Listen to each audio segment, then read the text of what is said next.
The reduced Ian is expected to bring heavy rains across the eastern United States on Saturday as residents and officials continue to assess the damage it has wrought in Florida and along the coast of South Carolina. Ian made landfall as a Category 1 hurricane near Georgetown, South Carolina, on Friday afternoon, about 48 hours after making its initial attack on the U.S. coast.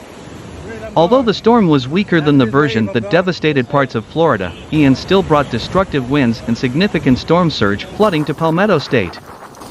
After moving ashore in South Carolina, Ian became what's known as an extratropical low-pressure system, meaning it would no longer be driven by warm ocean water but would carry large amounts of tropical moisture ashore across the mid-Atlantic over the weekend.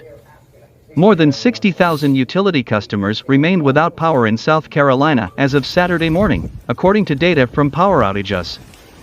Several inches of rain were forecast Saturday in Appalachian, North Carolina, Virginia, and West Virginia. Rain is expected to stretch across the Chesapeake Bay area and into southern New Jersey.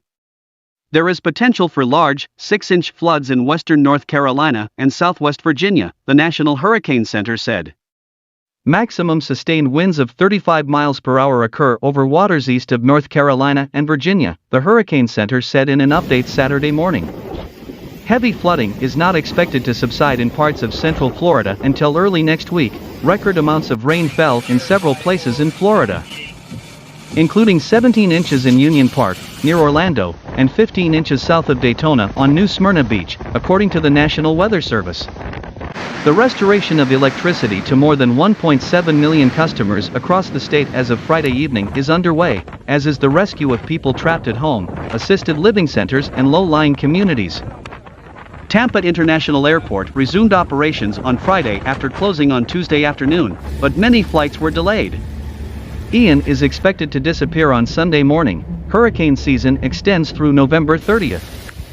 As of now, no other tropical system is expected to be strengthened by the Hurricane Center so soon.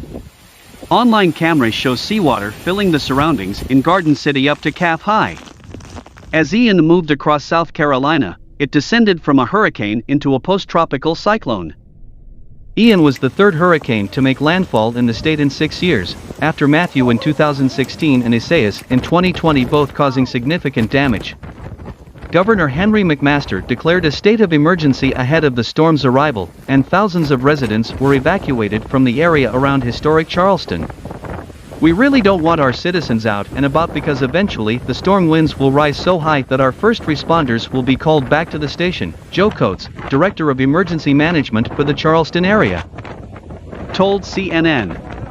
The Carolinas will continue to face dangerous and life-threatening waves of coastal storms tonight, according to the National Hurricane Center.